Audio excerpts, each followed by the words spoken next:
Parametry systemu nagraliśmy o tym, co trafi polskiej uczelni i polskie studenty. Nie ma dobrych opcji mieszkaniowych. Stypendiów socjalnych z roku na rok przyznawanych jest coraz mniej. Ponad 60% studentów podejmuje pracę zarobkową. Dzisiaj jesteśmy w Bolonii, we Włoszech, gdzie rozmawiamy z 200 studentami, dzielimy się swoimi doświadczeniami i szukamy punktów, które nas łączą. Studentki i studenci w Bolonii zmagają się z podobnymi problemami co ich koledzy i koleżanki w Polsce. Rosnące ceny najmu, patologiczne praktyki wynajmujących, bezpłatne staże podczas toku studiów i poczucie alienacji i izolacji podczas studiowania. Zanik pewnej wspólnoty akademickiej. Nie pozostają jednak bierni wobec tych problemów. Organizują się i angażują się w tworzenie oddolnych, autonomicznych przestrzeni kulturalnych i edukacyjnych. Dyskutują, wydają publikacje, wydają artykuły, odbudowują wspólnotę studencką i akademicką. Obecnie ruch studencki poszukuje nowych metod działania. Dlatego parę tygodni temu powstała sieć międzynarodowa, która zrzesza studentów z różnych krajów i różnych kontynentów, która nazywa się Universities of Work. Studenci z Włoch są jedną z grup, która współtworzy tę sieć.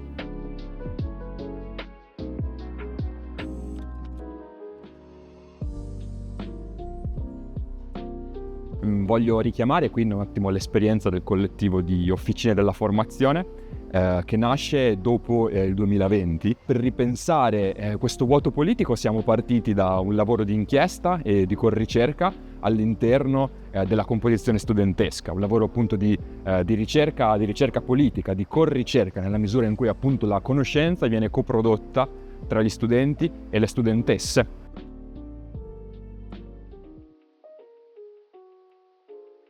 Oltre alle ore che l'università effettivamente ci richiede, al di là di possibili stage curriculari, spesso, e questa è un po' anche la mia situazione, mi sto ritrovando a fare dei corsi al di fuori dell'università in modo tale da poter avere una formazione che sia effettivamente molto più specifica. Appunto, sicuramente poi un problema è il fatto di frequentare tutta questa serie di corsi o comunque fare tirocini che sono chiaramente, viene richiesto di fare uno stage che non ti viene pagato o comunque prevede un rimborso spese veramente molto esiguo e quindi appunto trovo questa situazione decisamente problematica.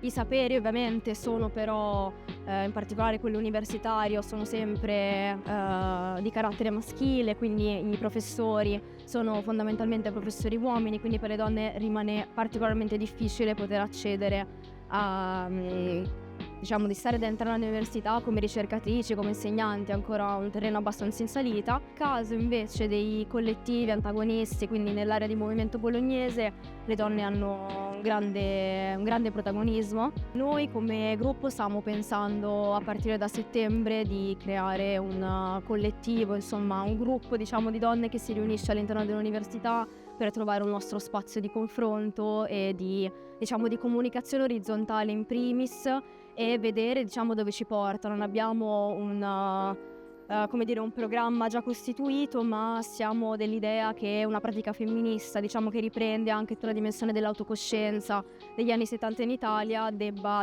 partire dalle nostre esperienze personali per poi tradursi in lotta politica. Capiremo noi i tempi e i modi e faremo la teoria e porteremo a termine la pratica.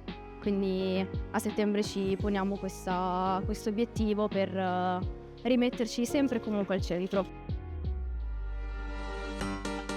Allora, in realtà a Bologna c'è una scena abbastanza varia per quel che riguarda comunque il mondo del clubbing, il modo in cui gli studenti si possono divertire la sera. E spinge molto, specialmente per quello che riguarda la scena underground, la musica elettronica e la techno principalmente.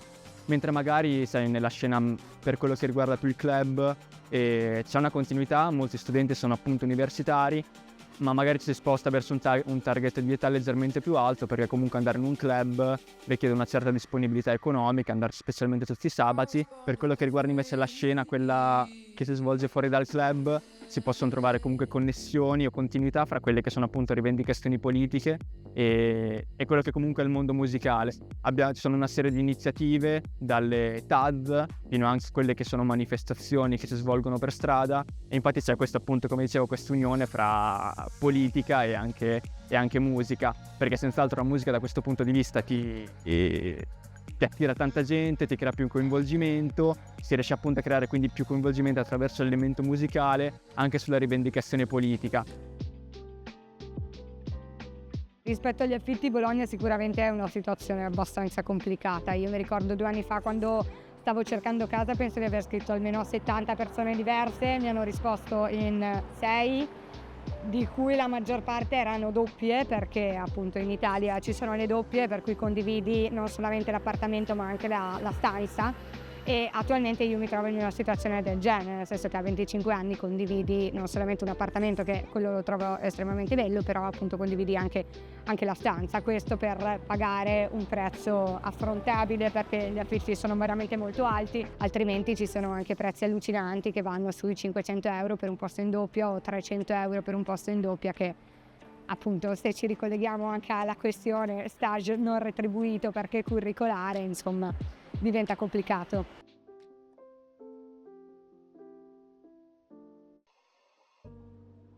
A Bologna è una brutta bestia, è una bestia strana, perché ci ho pensato in questi giorni e in realtà non sei mai solo, è quello il problema, perché è una città talmente piena di cose da fare, di gente da vedere, che ti viene anche un po' venduta sicuramente da tutto un sistema di pubblicità della città stessa, cioè che diventa un divorare queste esperienze bulimiche in cui non ci si ritrova mai veramente soli, mai veramente in silenzio per poter pensare alle cose in maniera profonda, in maniera diversa.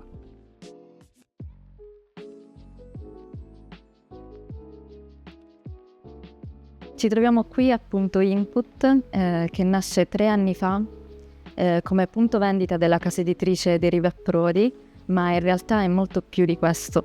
Prodi nasce nel 1992 come rivista, è stata trasferita la sede, la redazione di Deriva Prodi da Roma a Bologna. Accanto al lavoro appunto di compravendita dei libri organizziamo moltissime presentazioni, non solo dei volumi di Deriva Prodi, ma anche di tantissime altre piccole case editrici indipendenti. Bologna è una città molto importante nella storia dei movimenti sociali e delle lotte in Italia, nella tradizione dei conflitti. Un punto fondamentale di Punto Input è proprio quello di interfacciarsi con la città di Bologna. Vogliamo quindi che la libreria sia un punto di ritrovo e di scambio di vari menti. Bologna è sempre stata molto attiva dal punto di vista sia universitario che proprio giovanile. Vorremmo riprendere questo spazio e ricreare un punto non solo di formazione, ma anche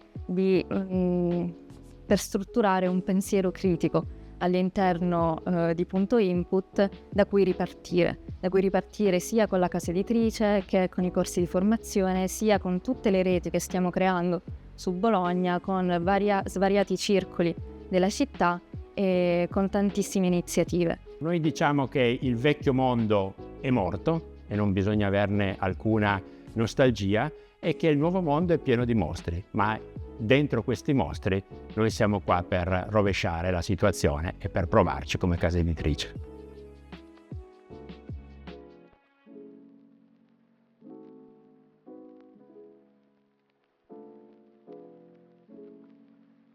Queste działania Międzynarodowego Ruchu Krzyżackiego.